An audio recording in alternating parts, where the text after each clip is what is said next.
Pat Garrett once admitted that the thing he feared most was having his life defined by just one moment: the killing of William H. Bonney, better known as Billy the Kid. He said he dreaded meeting new people because they always said something along the lines of, "Hey, you're Pat Garrett, the guy that shot Billy the Kid." Unfortunately for the Lawman, his worst fear came to pass. Not only in his lifetime, but also in modern times, his legacy is inexorably tied to the killing of Bonney, which I guess is just what happens when you gun down one of the biggest icons of the Wild West. There was another problem. As the outlaw's reputation grew and he was turned into a legend of the Old West, sympathy for him increased, and Garrett slowly but surely was becoming the villain of this tale. Sure, Billy the Kid was a ruthless murderer who killed many people in cold blood, but people could not help but feel like Garrett acted somewhat cowardly by gunning him down in the dark. This was not how the heroes of the Wild West acted in their imaginations.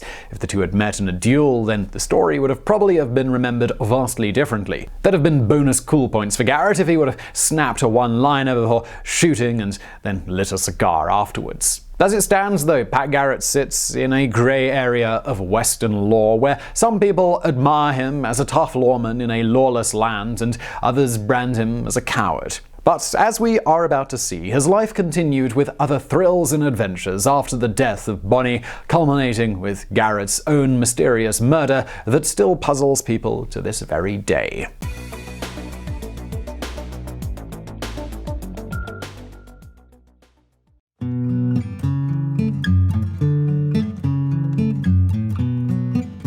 He was born Patrick Floyd Jarvis Garrett on June 5, 1850 in Chambers County, Alabama, to John Lumpkin Garrett and Elizabeth Jarvis. At a young age, he relocated with his family to Louisiana, and his father bought a cotton plantation in Claiborne Parish. At first, things went pretty well for the Garrett family as the plantation flourished, but things took a drastic turn for the worse when the Civil War broke out. It completely ruined the family's finances, and then both parents died less than a year apart in 1867 and 1868 respectively, leaving behind a plantation full of debt. Pat's younger siblings were taken in by various relatives. However, when Garrett turned 18 years old, he saw no reason to stick around anymore, and in 1869 he rode alone into the sunset. Very few details are known about the next years of Garrett's life. He settled in Texas for a while, near the Dallas area, where he worked as a farmhand. A few years later, he became a buffalo hunter on the Staked Plains and started a business selling their hides. However, this was not a sustainable career. People like Garrett almost hunted the American buffalo, which is actually a bison if we're being technical,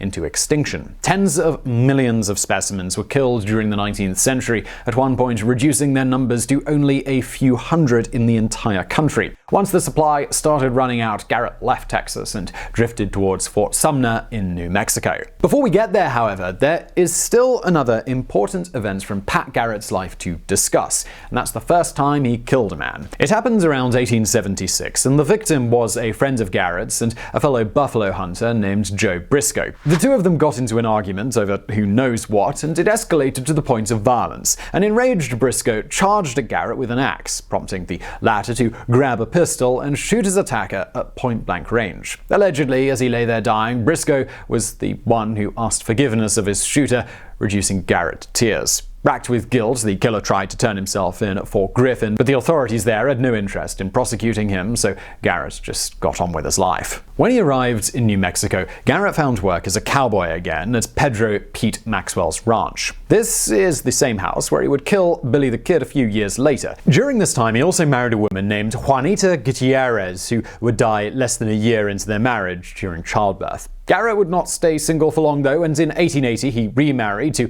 Apolinar Gutierrez, the 17-year-old younger sister of his first wife. They would go on to have 8 children together.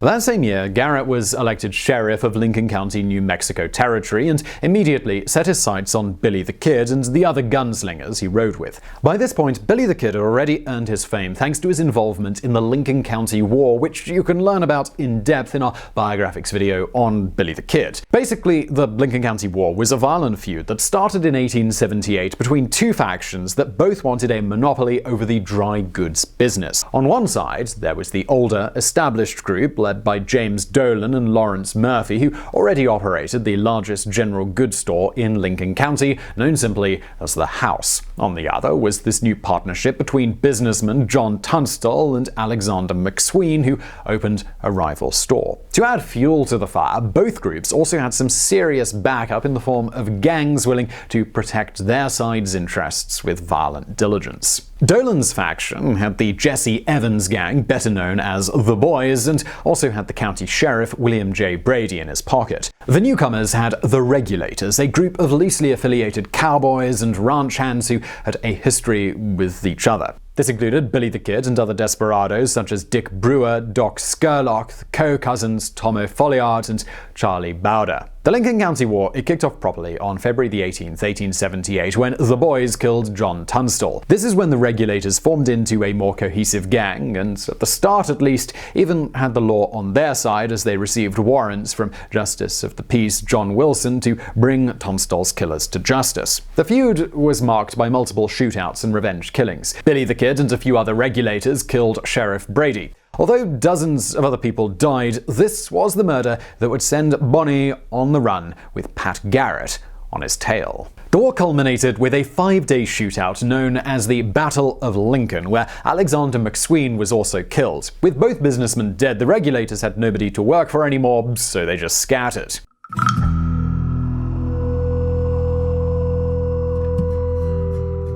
By the time Garrett started chasing Billy the Kid, the latter was already a notorious gunman known throughout the country. He and a few other Regulators like Bowder and O'Folliard had decided to stick together after the Lincoln County War and engage in additional acts of mayhem, violence, and murder. They also joined up with Dirty Dave Rudabaugh, another infamous outlaw of the Old West.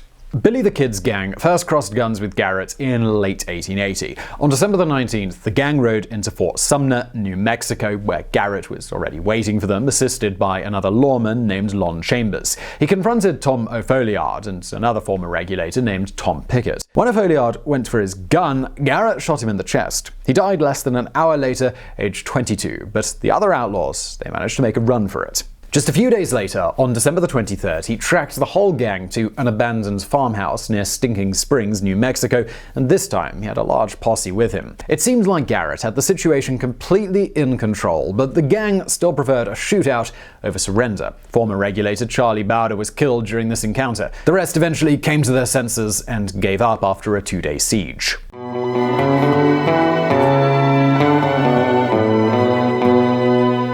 If this would have been the end of the road for Billy the Kid, Garrett might have been unanimously remembered as a hero. He was brave and diligent in his pursuit of the outlaws, only killed when absolutely necessary, and managed to bring all the other criminals to justice. Unsurprisingly, Bonnie was convicted for the murder of Sheriff Brady and sentenced to hang until he was dead, which is what the judge told him, according to legend. However, on April the 28th, while awaiting execution, Bonnie managed to outmaneuver his guards. When only one deputy named James Bell was watching him, he asked to be taken out to the outhouse where he attacked his sentry. The Kid shot and killed Bell with his own gun. Afterwards, he armed himself with a shotgun, waited for Bob Ollinger, the other guard, to return, and then he killed him too. Bonnie then jumped onto a horse and rode out of town. Garrett wasn't in town when Billy the Kid escaped, but he soon returned and started chasing him again. A few months later, the lawman heard that his fugitive had returned to Fort Sumner. He went to visit Pete Maxwell's ranch because he suspected that Bonnie might be hiding there. The exact sequence of events is up for some debate, but according to the most common version,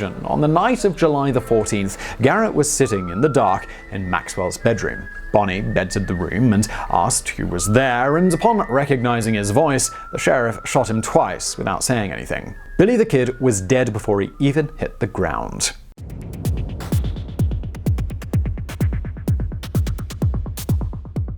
Word of the outlaw's demise traveled fast. As the story of Billy the Kid was plastered on every newspaper in the country, Bonnie was slowly being turned into a folk hero rather than a lifelong criminal who was on the run after mercilessly killing 2 deputies. Moreover, Garrett was the one that the media chose to portray as the cold-blooded assassin. He couldn't stand this, so in 1882 he wrote his own account with the help of a ghostwriter to set the record straight. It was titled The Authentic Life of Billy the Kid, and it became for a while the definitive version of events that went down at Peter Maxwell's ranch.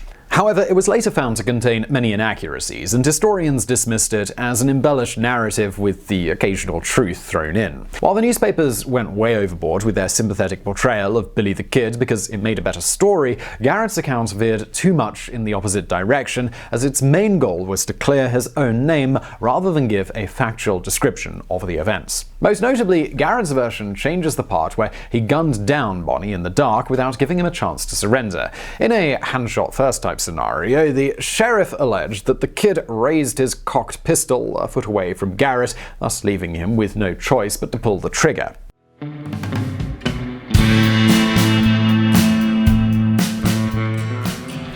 Garrett did not seek re-election as sheriff and instead had a brief stint with the Texas Rangers. After that was over, he left law enforcement for about a decade, time during which he tried to enter the irrigation industry. Garrett lived on a large ranch near Roswell, New Mexico. He soon realized that in many arid, undeveloped regions of the Southwest, irrigation was a necessity for any kind of successful agriculture. In his area, that irrigation would have come courtesy of the Pecos River, which Garrett thought could be dammed and used to construct a large-scale canal. One anecdote that definitely isn't true even stated that he originally got the idea from Billy the Kid, who told him that he could grow crops and make lots of money instead of chasing guys like him. During the mid-1880s, Garrett met businessman Charles Eddy, who was in the process of buying as much land as possible with his own plans to invest in an irrigation system. Eventually, the two decided to combine their ventures to one large reclamation project. They were also joined by a third entrepreneur called Charles Green, and in 1888, the Pecos Irrigation and Investment Company was born.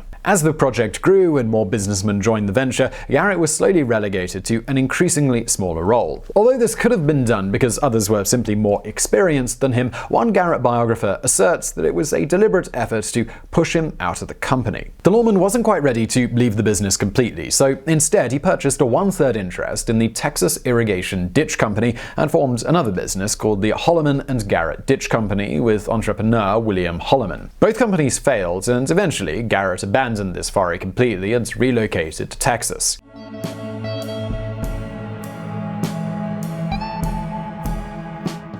After almost a decade and a half of relative obscurity, Pat Garrett was once again in the headlines in 1896 due to his involvement in the disappearance case of Colonel Albert Jennings Fountain and his 8-year-old son Henry. Fountain was an attorney with the Texas Senate who made a lot of dangerous enemies when he went after powerful men involved in cattle rustling in the New Mexico Territory. In late January 1896, he and his son were traveling by wagon back to their home in New Mexico. They disappeared and were presumed murdered on February the 1st near White Sands. Suspicion fell on two wealthy ranchers and rivals of Fountain, Oliver Lee and Albert Fall. The scandal was front-page news across the country. Governor William Thornton wanted the matter resolved, so he coaxed Pat Garrett out of retirement by making him sheriff of the county. Garrett located the spot where the presumed murders took place. The ground was soaked in blood, and there was a smaller pool of blood a few feet away. Searching the area, the sheriff and his posse also found empty cartridge casings, Fountain's tie, some of his papers, and his buckboard wagon stained with blood. It was pretty clear something very violent took place there, but investigators were never able to find the bodies. To make matters more difficult, tracks that led away from the area had been accidentally erased by a passing herd of cattle, which, by complete coincidence,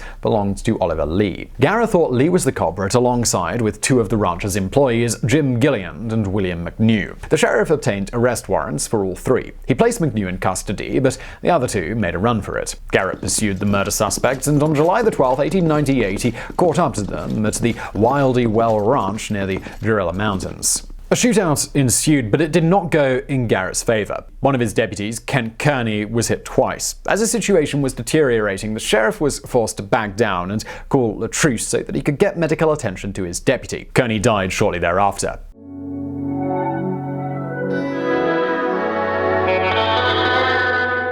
Lee and Gilliland stayed on the run for another 8 months before finally surrendering. At trial, they were represented by Albert Fall, the other landowner who hated Fountain and, according to some, might have even orchestrated the whole assassination plot. Now, Fall was not just a wealthy rancher, he was also a good lawyer and an influential politician. In fact, he would later serve as Secretary of the Interior under President Warren G. Harding. Thanks to his involvement in the Teapot Dome scandal, Fall has the dubious distinction of being the first U.S. cabinet member in history to be convicted and serve prison time for a felony.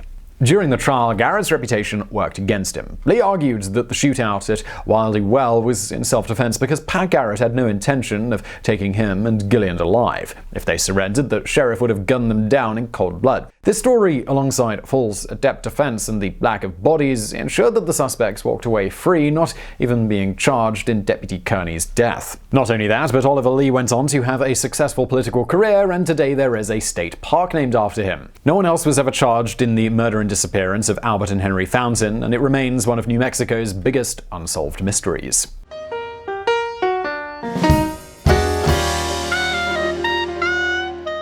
The last highlight of Garrett's law enforcement career happened in 1899 when he was pursuing a fugitive wanted for murder who was called Norman Newman. The chase ended in a gunfight where the sheriff shot the criminal, and thus Norman Newman became, to our knowledge, the last man that was killed by Pat Garrett. Garrett had a stroke of luck in 1901 when Teddy Roosevelt became President of the United States and had a deep fondness for famed frontier lawmen who, he said, correspond to those Vikings like Hastings and Rollo who finally served the cause of civilization. He gave jobs to several of them over the course of his 2 terms as president, including Seth Bullock of Deadwood fame and Bat Masterson. Consequently, in 1901, Pat Garrett became Collector of Customs in El Paso. Garrett's appointment was not well received. Despite numerous complaints, Roosevelt seemed determined to stick by his man, though. Allegedly, the last straw came when Garrett attended a presidential party and brought along a guest named Tom Powers. He introduced him to the president as a successful cattleman, and the two took several photos together, only for Roosevelt to find out later that Powers was actually the owner of a notorious saloon in El Paso. After that, the president refused to renew Garrett's appointment in 1905.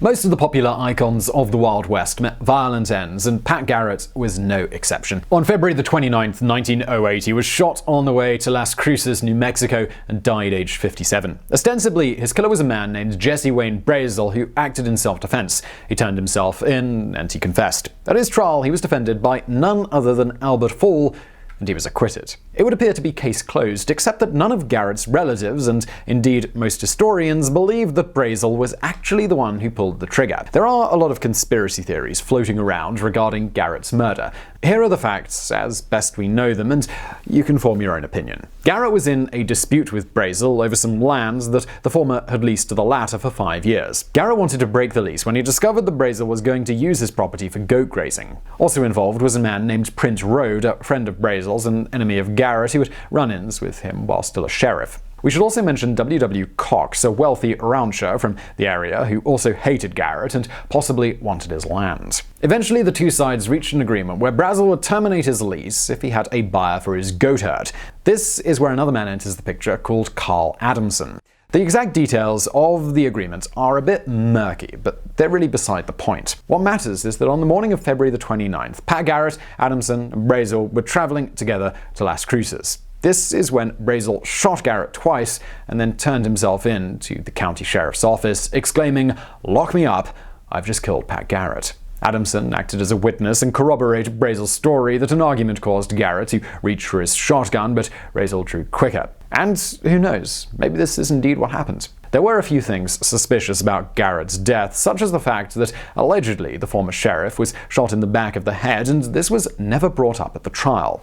And speaking of the trial, how come, of all people, Albert Fall was the one who defended Brazel? He had close ties to the judge and the prosecutor in the case, and also rancher W.W. Cox, who some see as the mastermind of the whole plot. Garrett's son believed Adamson was the killer, and some agree. Others think it was Prince Rode who caught up to the trio and took his revenge. And there's another major suspect we haven't even mentioned yet, an outlaw named Jim Miller, better known as Killing Jim or Killer Miller, who sometimes acted as a gun for hire and just so happened to be in the area. One popular theory says that Miller was paid by Cox to do the deed. We probably won't agree on what happened, since none of us can know for certain. What we can agree on is that getting shot in the back of the head and being dumped on the side of the road was a disgraceful, undeserving end for a man once called by Billy the Kid historian Walter Noble Burns as the last great sheriff of the old frontier. So I really hope you found that video interesting. If you did, please do hit that thumbs up button below, and do not forget to subscribe. We've got brand new videos just like this 4 times per week, so hit that subscribe button to find out about all of those. Also, why not check out our sister channel called Geographics? It's all about geography, obviously, from the title. And as always, I'll see you next time.